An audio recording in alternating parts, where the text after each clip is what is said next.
What's up with YouTube? It's me, Trelly. I'm back giving another reaction video. And I got some that I'm really want to watch. This is a dude that I used to watch all the time. I low-key forgot his channel.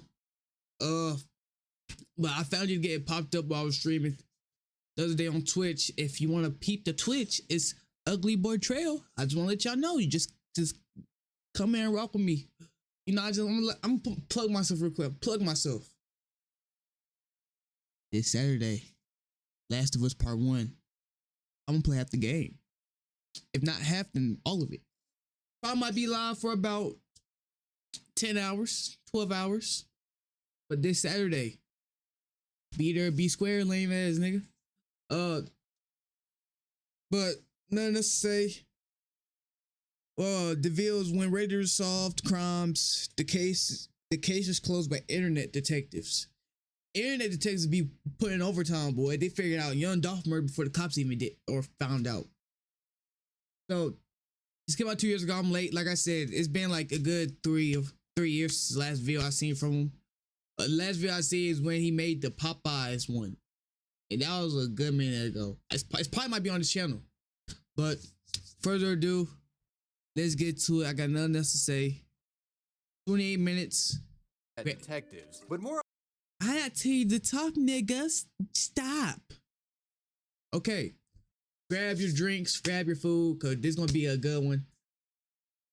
Let's go. Reddit has long been home to various crime-solving communities, brimming with self-styled internet detectives. But more often than not, these online justice seekers create more problems than they actually solve, with their efforts often leading to innocent people being accused of crimes and lives being ruined by online witch hunts. But if you dig deep enough, you'll find that there are a few examples where a group of well-intentioned Redditors came together and provided key evidence to law enforcement that helped bring a criminal to justice or solve like a decades-old cold case. And we'll be looking at those rare occasions today.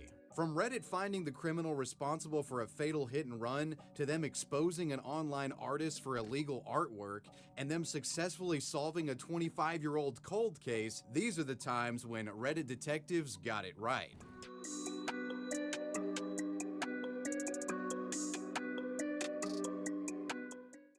I want to thank Helix Sleep for sponsoring today's video. Helix makes premium mattresses and bedding customized for your specific sleep needs and conveniently ships it right to your front door. If you're in need of better sleep, Helix is the mattress you're looking for. In order to pair you up with the perfect mattress, Helix has you take a sleep quiz before purchasing. The quiz takes into account your preferred sleeping position and body type, even considers your partners as well. Personally, I'm a side sleeper that likes a medium feel mattress, so Helix paired me up with their Midnight mattress. I upgraded it to the Midnight Luxe, and within a few days the mattress arrived at my house in a box, and shipping was free. The mattress comes vacuum sealed and setup is a breeze. Once you open your box, peel off the plastic, this shriveled up— Oh, we don't do ads over here. I'm too busy on my phone texting, trying to give me some food.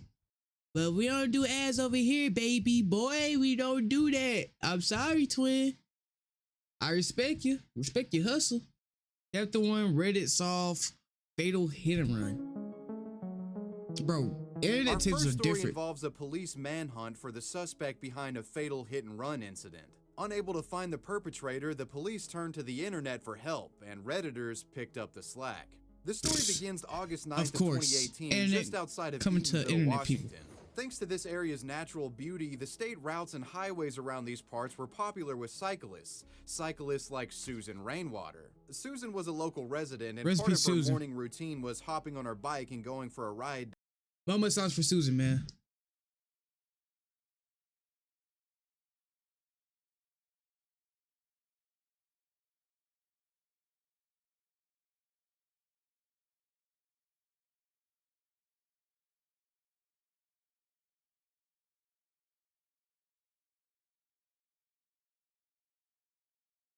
Alright, that's moment of silence. Down Highway 7. But unfortunately, Susan's August 9th outing would end in tragedy. In the early hours of the morning, while biking along this lonely road, a careless driver swerved onto the shoulder of the highway, striking Susan from behind at high speeds. This sent her and her bicycle careening off of the road, seriously injuring her in the process. Instead of stopping to render aid, the driver chose to shirk responsibility and fled the scene, continuing to drive down the highway as if nothing happened. With no one around to help her or provide medical aid, Susan Rainwater would pass away on the side of Highway. Rest in peace, Susan, man. I was praying for her and her family and her friends in that moment of silence. But the thing is, how did Reddit solve this crime? Like, what keys of evidence do they have? Well, obviously he's gonna say what it is, because I know the cops gonna come out with more evidence for them to find, which is insane. 7, the victim of a fatal hit and run. Later that morning, confused as to why his wife hadn't returned home, her husband, 81-year-old Al Rainwater, goes out looking for her, only to find Susan's mangled blue bicycle on the side of the road. He immediately starts a search of the area and eventually finds the body of his deceased wife.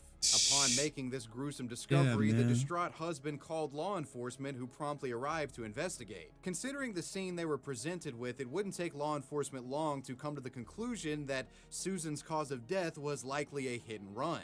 Their next step would be to track down the driver and bring this individual to justice. The only issue, though, is that there were no witnesses, thus nobody to identify the vehicle responsible. In fact, the only clue left behind by the at-large criminal was a chunk of black plastic found at the crime scene. There's no way. Presumably knocked off the perp's vehicle during the bicycle impact. This was all police had to go off of in regard to tracking down the driver responsible for killing Susan. There's no way Reddit did that. It's not much to go off of. I mean, hell, any black vehicle could produce a chunk of plastic like this during a collision. For the time being, police had no real leads. So stumped for the time being, one of the Washington state troopers on the scene would make an appeal to the internet for help, tweeting out the following. Troopers and detectives are still looking for a black vehicle believed to be involved in this morning's tragic bicyclist fatality.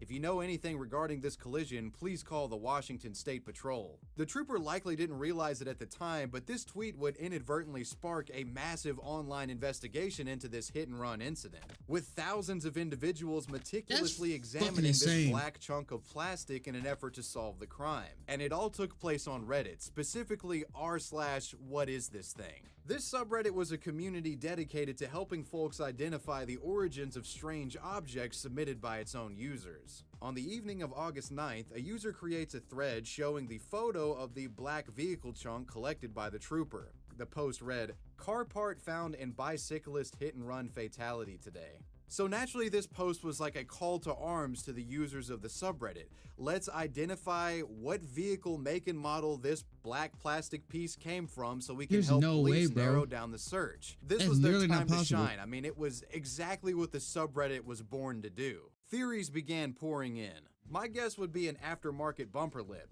I'm assuming it's from the front of the car. My guess is that it's the part of the bumper where the wiper for one of the headlights is located. Looks like it's from a window where the door's locking mechanism sticks out. Early guesses as to what the black chunk was varied, but eventually you saw multiple Redditors coming to the exact same keen observation. That curved notch in the plastic looks to me like a spot where you would insert a screwdriver through a grill or a headlamp bezel to adjust the aim of the headlamp.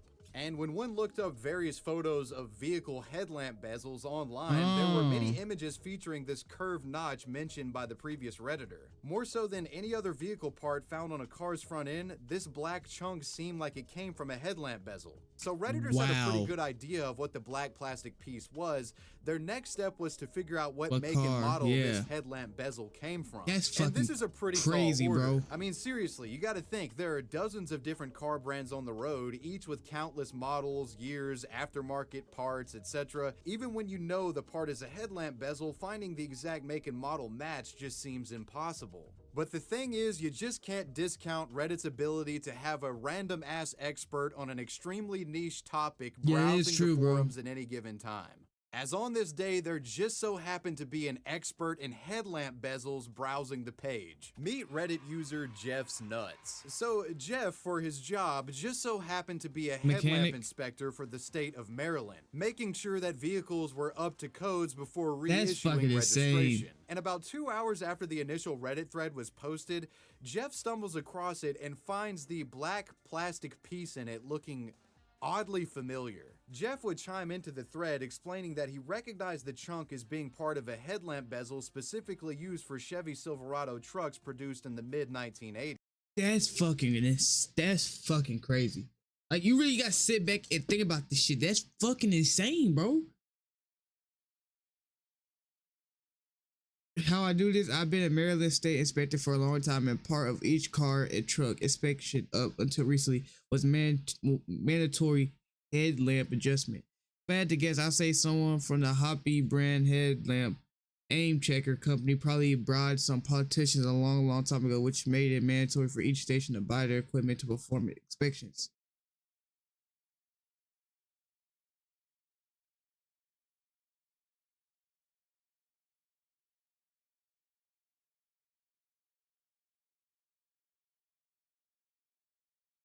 Nigga, what?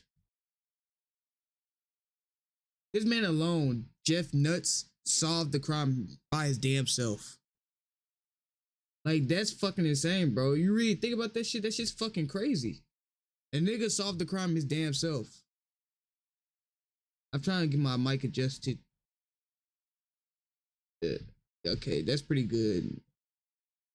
Let me play this while I try to get this right. Claiming he had done, quote, a shitload of headlamp checks and recognized the semicircle as the place where he would insert a screwdriver to adjust headlamps on this particular model of trucks. He included a link to the auto parts website which showcased the bezel and concluded that the perpetrator was driving a Chevy Silverado style pickup from the mid-80s. Jeff's write-up and expert testimony was the most compelling theory the thread had seen thus far. Convinced that Jeff had just solved the case, users of the Reddit forwarded his conclusion to the troopers on Twitter, informing them to be on the lookout for a mid-1980s Chevy pickup. After sending off Jeff's testimony, Redditors sat back and waited to see if his theory would prove useful. Days would pass with no updates, and it was beginning to look like Jeff's detective work was all for nothing. But finally, on August 14th, 5 days after the hit and run had taken place, a major breakthrough. The troopers who had been investigating the crime took to Twitter to post breaking news, not only revealing that the suspect had been arrested, but directly attributed the Reddit tip as being key to the arrest. The trooper wrote, WSP detectives made an arrest today for Thursday's fatal bicyclist hit and run in Eatonville.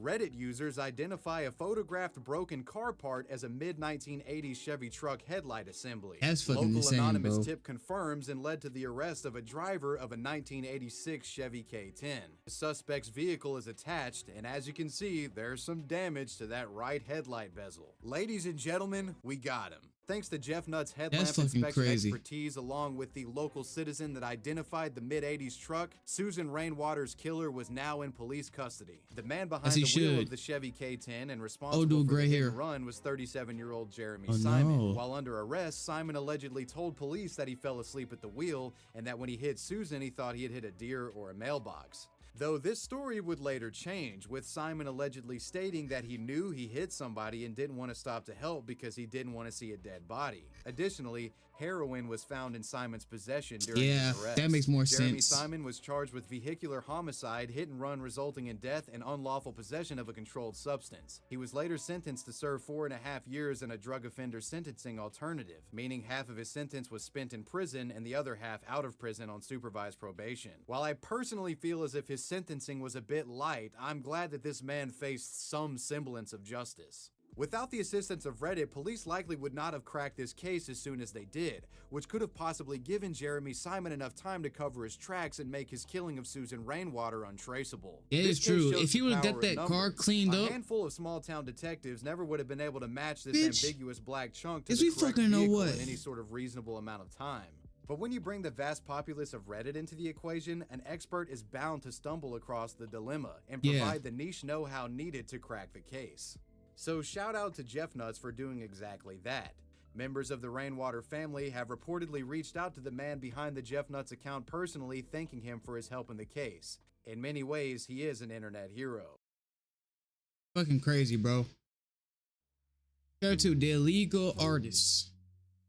Our next bit of successful Reddit sleuthing is actually a story I've covered on the channel in the past, but I'd be kicking myself if I didn't mention it in this particular compilation, considering the theme and everything. It's the story of a renegade artist known for her stylized outdoor artwork. She seemed innocuous enough, but a Reddit investigation would reveal that what appeared to be a harmless hobby was actually illegal activity taking place across multiple states. How's Back in drawing on 2013, rocks a woman bad? named Casey from New York would create a Tumblr page called Creepy Tings. It was the height of the Tumblr e-girl era, and Casey's page very much fit the status quo. Lots of angsty hipster imagery plastered on Creepy Tings Tumblr. Her Money bio stuff. read, "I'm an explorer of the human condition." An explorer indeed, as not long after creating this page, Casey would partake in a cross-country road trip across the United States. Like And Son on of this Sam's road type trip, stuff? She began updating her social media with photos from it, sharing her activities with the small group that followed her And she can Tumblr draw, and though. Instagram. Many of these photos showcase Casey's apparent talent. She was an artist, and admittedly not a half bad one. She shared a collection of outdoor paintings she had created, using various rocks and boulders as her canvas. That's Each piece Instagram. being accompanied by the Creepy Ting signature, presumably so those 2014. who I'm stumbled looking across it her up real work in quick. nature could follow her. She built quite a portfolio of these things. Casey's artistic forays seemed like an innocent endeavor. Hell, she was just a young woman traveling across the country expressing herself, right? What could possibly be wrong with painting on rocks?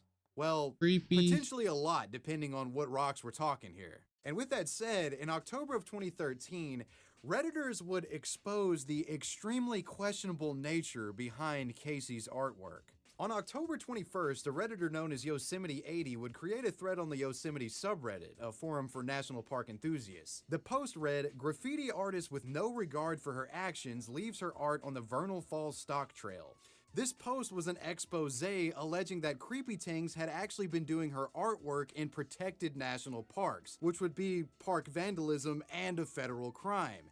And not only that, to What? make things worse, she was doing them on rocks in areas that were cherished by park visitors for their untouched beauty. Yosemite80 continues, "You can see her art on the stock trail that connects the Mist Trail to the JMT Trail, a little ways past the Vernal Falls footbridge and bathroom. I tried looking You up, but can no find pops other up. things she's defaced via her social media outlets where she states, quote, 'I know I'm a bad person.' Yosemite80 then makes a call for justice. I wonder if it's possible to get some sort of action against That's this so creepy person. wrong. Her name on Instagram shows her Facebook page as well, so she's not that hard to find. It's a pretty scumbag move to mess with the national parks, and members of this subreddit had a visceral reaction to the alleged Casey vandalism. She should be banned from all national parks at the very least. She should be banned from Yeah, they don't painting pop as up well. more. Good lord, her art sucks. As a It wasn't that wilderness bad. education park ranger, this makes me very sad. Apparently, I'm not doing my job properly. One Redditor chimes in with an observation stating that after digging through Casey's photos, they were confident that she had defaced numerous parks,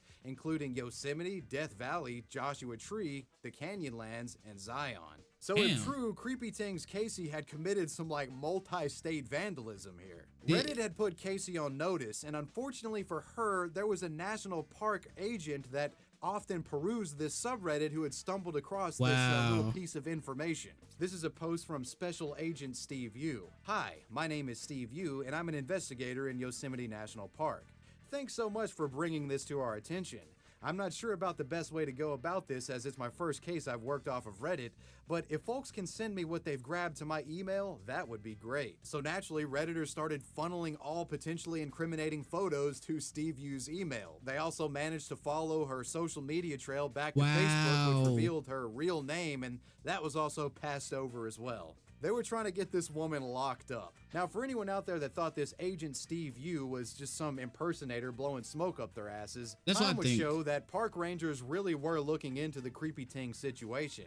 As about 24 hours after the story went viral on Reddit, the National Park Service announced the following. The National Park Service is investigating reports of vandalism in at least 10 national parks in Arizona, She's California, cooked. Colorado, Oregon, and Utah. While we can't discuss details of a case under investigation, we take the issue of vandalism seriously. National parks exist to preserve and protect protect our nation's natural, cultural, and historic heritage for both current and future generations. Vandalism is a violation of the law, and it also damages and sometimes destroys irreplaceable treasures that belong to all Americans. There are forums for artistic expression in national parks because national parks inspire artistic creativity.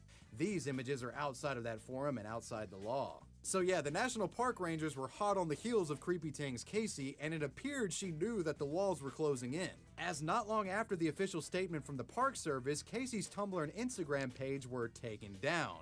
This was perceived by many as her trying to cover her tracks and avoid legal punishment for her actions. But in fact, the opposite was true, as thanks to the heat provided by Reddit, Casey actually turned herself in to authorities. Days after the initial bulletin, the Park Service would reveal that Creepy Tang's Casey was identified as the suspect for the park vandalism at hand. They also announced that they were consulting with the U.S. Attorney's Office in regard to potential charges. It was case closed, and Reddit had successfully exposed Tumblr artist Creepy Tang's Casey for vandalizing national parks. Casey's fate wouldn't be revealed until June of 2016. It turns out that she pled guilty to 7 misdemeanor counts of damaging government property. She was sentenced to serve 2 years of probation and 200 hours of community service.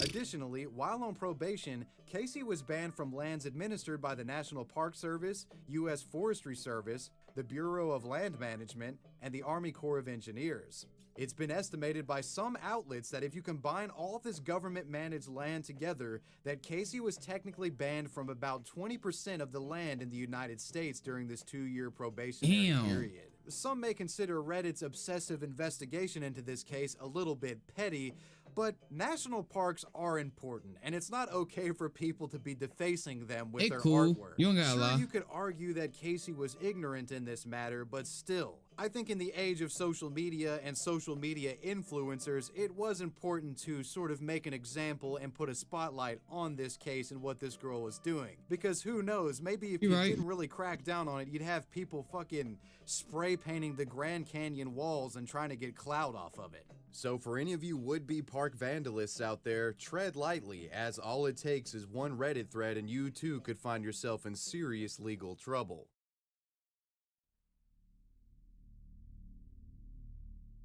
Reddit solves cold case. Our next story involves a Redditor spreading awareness of a missing persons cold case from the 1990s. Their interest in the case inadvertently sets off a series of events that leads to it being resolved and the family getting closure after decades of confusion. This story begins 27 years ago on June 26th of 1995 in Virginia. Around 1:30 p.m., Greensville County Police respond to reports of a car wreck along U.S. Route 58 just outside of the town of Emporia. When police arrive, they find a smashed-up Volkswagen van that had driven off the road and violently collided with trees bordering the highway. Inside, they find 2 young men, both deceased. Curiously, both men were wearing tie-dyed shirts with logos from the Grateful Dead.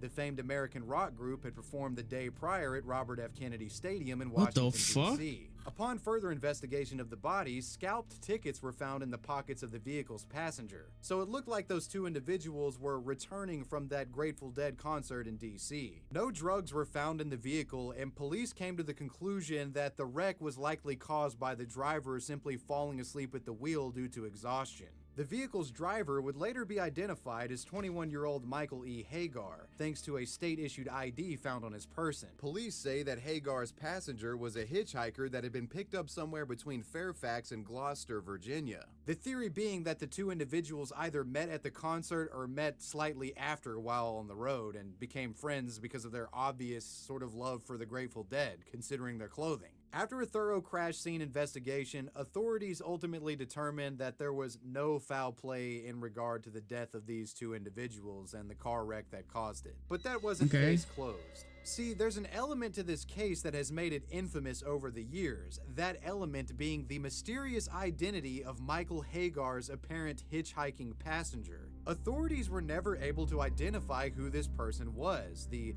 individual didn't have a state-issue ID on them, their face was heavily lacerated during the car crash, Michael Hagar's family didn't know who it was, and the person didn't have fingerprints that were in any sort of national database. The only real clue regarding the name of this individual came in the form of a handwritten note found at the crash site. The note read, "Jason, sorry we had to go. See you around. Call me at redacted number at Caroline T and Carolyn O." So this note naturally suggested that the person's name may have been Jason, but the number never led to anyone, nor were the individuals who wrote it ever identified. For all intents and purposes, this individual would become what's known as a John Doe, an unidentified individual. And considering the clothing he wore, the term Grateful Doe became a popular name for the unidentified person in this case. With no family or evidence coming forward, the Grateful Doe case went cold and was forgotten about for years, with the doe just simply fading away as this unidentified lost soul. But that would change in 2012. Due to the serious nature of the Grateful Doe's facial injuries, photos of his face weren't released at the time of the car crash. However, in 2012, the National Center for Missing and Exploited Children managed to digitally render a facial reconstruction of the Grateful Doe, giving a face to the nameless victim for the first time.